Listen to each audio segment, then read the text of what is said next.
Halo teman-teman semua, di video kali ini saya akan merakit sebuah PC gaming lagi dengan budget di sekitaran 1 juta rupiah. Sebelumnya, saya mohon maaf ya karena saya sudah cukup lama tidak membuat konten rakit PC di channel ini karena ada kesibukan di dunia real life. Disclaimer dulu bahwa komponen yang saya gunakan di sini rata-rata menggunakan komponen second, hanya storage-nya saja yang menggunakan komponen baru. Jadi kalau kalian berharap di sini menggunakan komponen baru, berarti video ini bukan untuk kalian.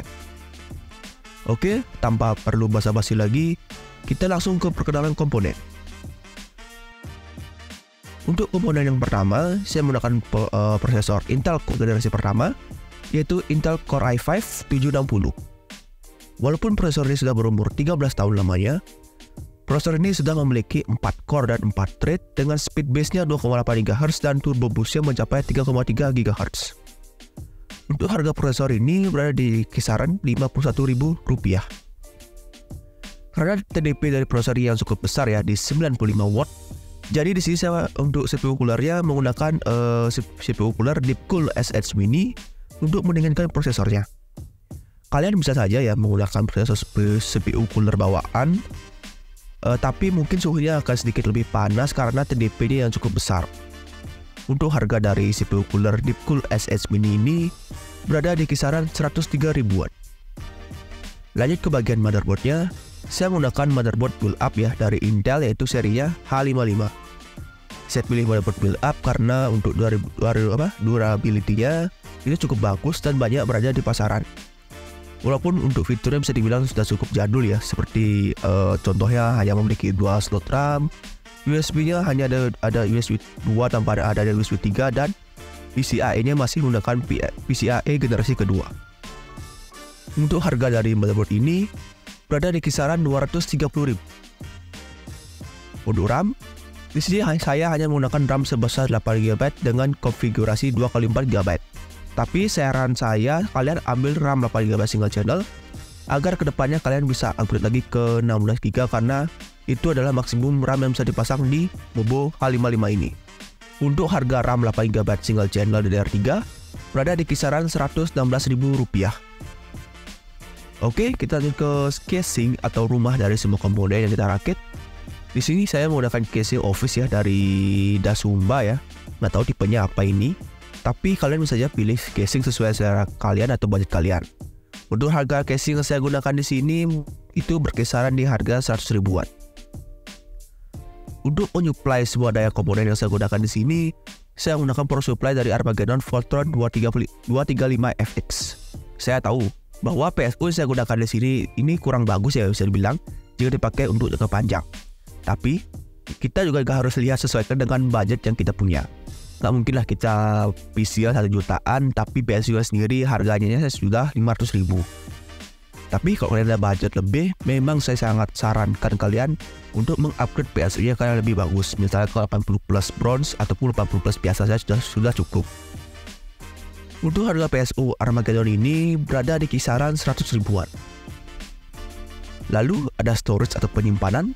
Walaupun PC-nya 1 jutaan, saya tetap menggunakan SSD daripada hard disk karena masalah kecepatan sistem. Di sini saya menggunakan SSD dari Digital Alliance 256 GB dengan kisaran harga di 240 ribuan. Kalau budget kalian bisa kurang, kalian bisa saja ambil yang SSD bawah ya 128 GB. Terakhir, komponen yang paling penting dalam bermain game yaitu VGA card. Di sini saya menggunakan VGA card EVGA GT730 dengan spesifikasi 1 GB 64 bit dan sudah GDDR5. Menurut saya di harga 300 ribuan, ini adalah VGA terworth it yang untuk dibeli, apalagi untuk DP yang sangat rendah yang cocok untuk PC budget. Tapi pastikan untuk versi GT730 ya, pilih yang memorinya type-nya sudah GDDR5 karena perbedaan dari DDR3 dan DDR5 sangat signifikan. Oke, semua komponen sudah saya sebutkan untuk total harga dan harga masing-masing komponen. Kalian bisa cek di layar ini, serta link pembeliannya sudah saya taruh di semuanya di deskripsi. Kita lanjut ke bagian benchmark. Di sini saya sudah menyiapkan 7 games untuk dites. Simak video berikut ini. Game pertama saya tes yaitu ada game GTA 5 dengan resolusi 1080p dan settingannya rata-rata normal, dan DirectX saya taruh di 10.1 ya. Untuk rata-rata FPS-nya berada di 39 fps, untuk minimum FPS-nya berada di 29 fps. Tapi itu terjadi ketika ada banyak efek ledakan, tapi lagi-lagi tidak menyebabkan stutter dan sangat playable untuk dimainkan.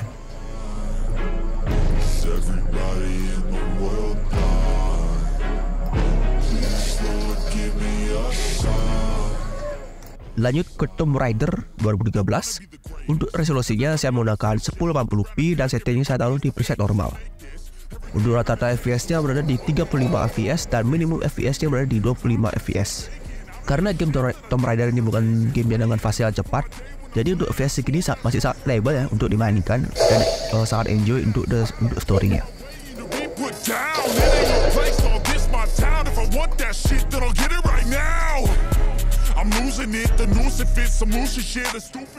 Game selanjutnya ada Far Cry 3 dengan resolusi 1080p dan settingannya berada di preset low.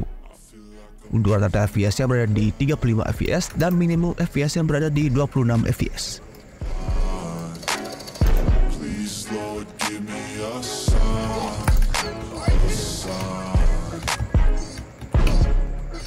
Lalu ada game PES 2017 dengan resolusi 1080p dan settingannya di high.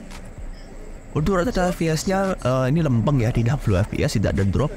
Hanya saja FPS akan turun ketika ada highlight goal ataupun selebrasi ya. Tapi itu tidak mempengaruhi gameplay sama sekali.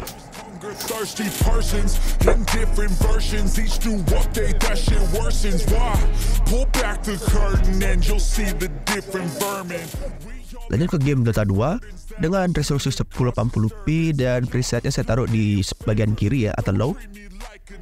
FPS-nya saat farming ya atau di lane itu merupakan rata FPS berada di 73 FPS dan FPS-nya akan drop ke 20-an FPS ketika war dengan banyak sekali skill effect. Tapi itu tidak menyebabkan stutter sama sekali.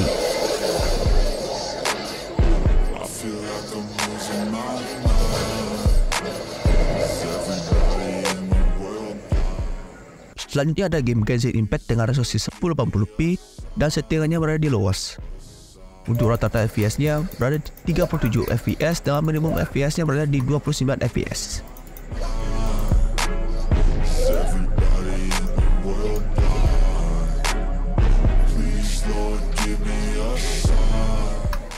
Game terakhir saya tes ada game Valorant dengan resolusi 1080p dan settingannya berada di low semua. Untuk rata-rata FPS-nya berada di 118 fps dan tidak ada sama sekali stutter ya. Walaupun belum bisa dibilang kompetitif, cuma untuk kalian misalnya sekedar bermain saja, FPS segini sudah sangat playable untuk dimainkan.